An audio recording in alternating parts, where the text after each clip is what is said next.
Due to the $1.6 billion budget gap, budget cuts of up to $600 million could cripple public higher education institutions throughout Louisiana. The Board of Regents Commissioner of Higher Education, Joseph Rallo, sat down with Biz New Orleans to tell us the latest in this Biz New Orleans Exclusive.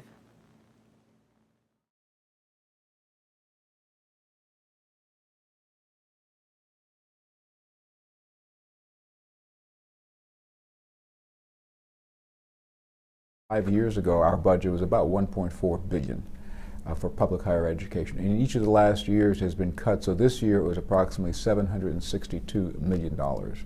So that was our starting point this year. The governor's proposed budget is about $390, which is well below where we are right now. And of that is TOPS. You have to back TOPS out. So the number that we reported to our board just last week was this year it's 762, again down from 1.4 billion, but we have $123 million in the budget right now, which is an additional 82% cut. So the $1 billion that you're talking about is the dollar value that we in higher ed say we need to do all the things that people expect of higher ed. It's less than the 1.4 billion, but right now we have $123 million to allocate to the universities. I say higher education needs a significant resource base and a sustainable resource base. And how we get there really is a legislative prerogative where they want to direct certain types of existing resources, create new ones. Our job is to make sure that we use those dollars wisely. So we're not focused on or opposed to a special session. What we really want is a solution for higher ed that is sustainable and significant, as opposed to sort of these one-time fixes that have been ongoing for years and years. I mean, we will do what we have to with the dollars that we have, and I think I was quoted yesterday as saying that no system and no campus is safe, really. And the example I gave in the conversation a few minutes ago, people always say to me, "Well, run universities more like a business." I say, "Well, that's fine, okay, but what business over the past 5 years has lost 50% of its budget, and what business on top of that is now facing an additional 82% cut? So you tell me how you're going to run a business with those parameters. It's simply not possible." Let's assume at the end of the session we have $123 million. There's no question in my mind that there will be a number of closures.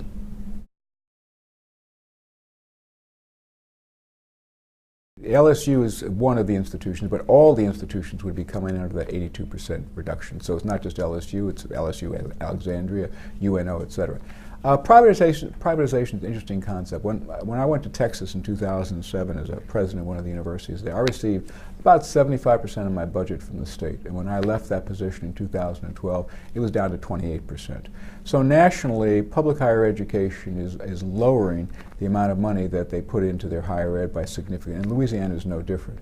The chancellor I worked for was a very savvy guy, and he had been a former state senator in Texas and a U.S. congressman. He said, public higher ed money comes from two places, mom and dad or the state.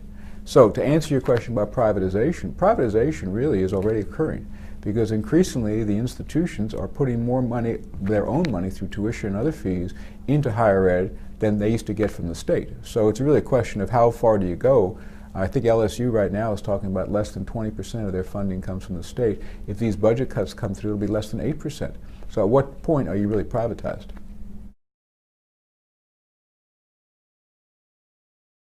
Our graduates are the ones who pay taxes. I mean, the first thing is we are a state that has a heavy reliance on personal tax rates, and so our students, our graduates, pay taxes. The universities themselves, whether it's a university in Monroe or University of New Orleans, are huge economic engines for those communities in terms of both the salaries that they put in, faculty members buy houses. So, as I always say, if universities were a mall, most of our universities are the big box stores. And so if you view it from that perspective, they are economic engines and not just simply a notion that, well, people just go in there and think about things. Well, of course they think about things, but at the end of the day, they're also spending money and contributing to the vitality of their communities. I think higher education, once again, is the fact that it really is not just about education, it's about quality of life. Our students graduate, get jobs, pay taxes, create better lives for everyone. Unlike some of the other areas where money goes at a higher priority than higher education, those basically do not give back to the communities. We give back to the communities in many, many different ways. So it's not just higher education for the student in the classroom. The other thing to recognize is that the state of Louisiana has one of the largest number of adults with a high school credential or less. And these people are simply not able to compete for the jobs that are coming in because they're much more, they require, whether a 2-year or 4-year, but they require a credential. So higher education is not just about the 18 to 22-year-old, but it's about the adult who is out there at about 50% of the population that really needs a better credential so they can get a better job, that are out there, and they can provide for their families and for their communities at a much better rate and much better level.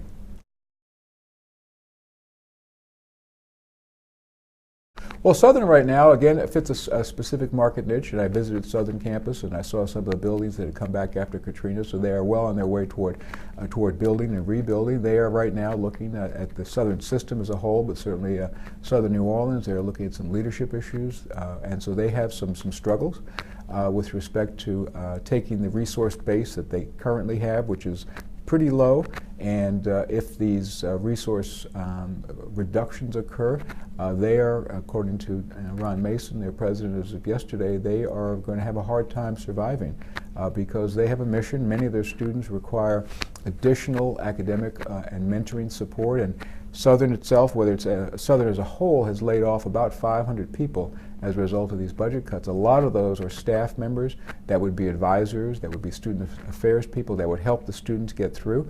So they have retention issues. They have some stability issues at the senior levels. They are bouncing back from Katrina. So like everyone else, I mean, they're doing a good job with what they have. And so our job is to make sure that they continue to have what they need. And that's the challenge right now. HBCUs have a national issue, a national question that they have to really answer, and that is, what's the market niche? Because they were, as you know, created for specific reasons, and a lot of the students who might have gone to an HBCU now are going to majority school, and so therefore they are losing enrollments nationally, not just here in Louisiana. The other question becomes, because, as I said, a lot of the students, just when I was in Texas, for example, we had Hispanic serving institutions, HSIs, very similar to HBCUs in terms of the family support was really not there. So you had to put more support at the university level, which costs more money. So at the HBCUs, as the dollar value goes down, what they have, and as the needs of the student continue, even though they may be academically able, they have other support needs, it's a real challenge for them to maintain both the national challenge for the mission of an HBCU and the local individual challenge of less money, less funding, but at the same time, higher need.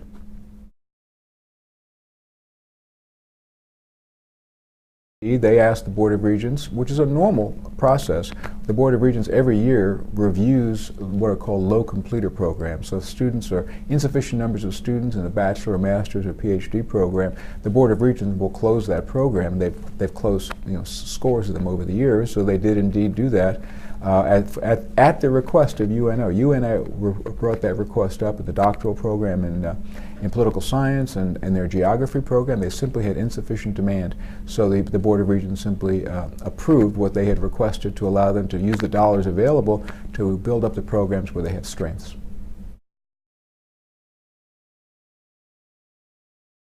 The whole role of community and technical colleges is very complex. People tend to look at them as 2 years and whatever, but let's sort of take it apart. Historically, you have the transfer program. So a student would go to a community college, whether it's in California or New York, for 2 years, at a lower cost, but the same quality of classroom expectation, and they would transfer seamlessly to a 4-year school. So they were set up with the transfer associate degree. Then you had many vocational and technical colleges, community colleges, that were set up with what we would call a go-to-work degree. So those credits were not transferable to a university, but they went directly into a vocational application out there as an electrician or skilled tradesman, etc. What's been happening over the past couple of years is the fact that those two trends really are sort of merging. So what they're trying to do at the community and technical college level is to allow the student to get the skilled trades, but at the same time allow them to have credits like in English and math and science, so if they do want to transfer to the 4-year school. Now Louisiana, as you know, it's only about 15 or 16 years that we have a community and technical college system, so it's maturing. And so if you go to a state like California, over half the students who start at the 2-year and transfer, so 50%. Well, as of yesterday, we just had a conversation. About 8% of students in Louisiana transfer. So when they go there, they tend to go right to work. So I don't know exactly there is no one trend nationally, but the trend is, again, to get that skill level, but at the same time allow transferability. You know, I'm a former business professor, business dean, and so I always brought businesses into the university environment long before the student graduated. And that's really what WISE is trying to do. It's partnering with business and industry. They put up a certain amount of money, the universities put up a certain amount of money, but the idea is to create a workforce, whether at the 2-year or 4-year graduate program, for jobs that are in demand. So that was a really interesting partnership. Rather than just saying, here's some money, give us graduates, they're saying, here's some money, but give us graduates in the fields that we need, whether it's process engineer or an accountant or a computer scientist. So those dollars were, the businesses put in, some of them more than 20%. The state allocation was about $38 million. We are just now getting toward the end of the fiscal cycle, and as of yesterday, we think by the end of this year, those dollars will be available so they can be allocated. But in the current budget that I mentioned before, there are no dollars for WISE. So effectively, WISE is over unless we can find some other funding stream, funding source. So the other part about WISE is that some of the campuses, they made one-time allocations. For example, they would buy equipment for a program. Others wanted to hire faculty members, or others wanted to use those dollars for scholarships. And those are ongoing commitments. So the uncertainty right now created by the budget is that even if WISE were to come back, we don't know if it's one time, what the dollar value is. So a lot of the university presidents and chancellors have been very loath to commit those dollars beyond buying equipment because they don't know if they're going to be around.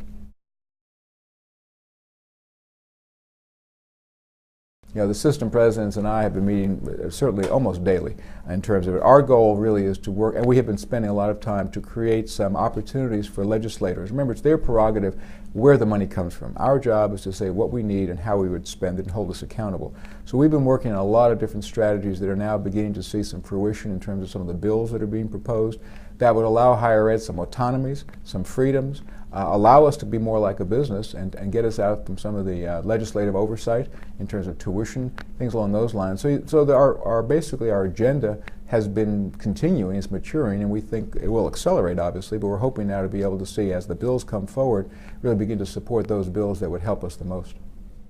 If the average person believes that higher education is important, whether to themselves as a family person or their kids or their community, they really, either as an individual or as part of a larger groups, can go to their state legislator. I mean, the legislators are there, they want to listen, they want to hear. That's their constituent. And that's where I would start from that perspective. And I think that's the most powerful, whether it's an email or a knock on the door. They need to hear, if you believe in what we're saying, and what we're saying is important, they need to hear that they've got to fix this, and not just one time, but on an ongoing basis. Because to go back to one of your other questions, as you know, higher ed is the only place really that the legislature can take money, because everything else is protected. So what happens is that they do everything else, and then whatever's left over we get. Well, we're saying we should be part of the mix so that you fund us at the level that's appropriate rather than just what's left over, so the individual can help that message.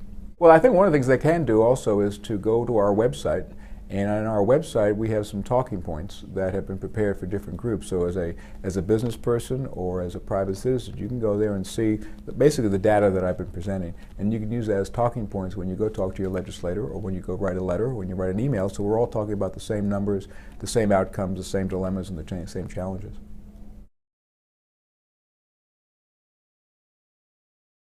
We are facing a really interesting future, and by that I mean a changing future. And so people need to be adaptable, they need to be able to be flexible, they need to be responsive, and that's what higher ed is all about.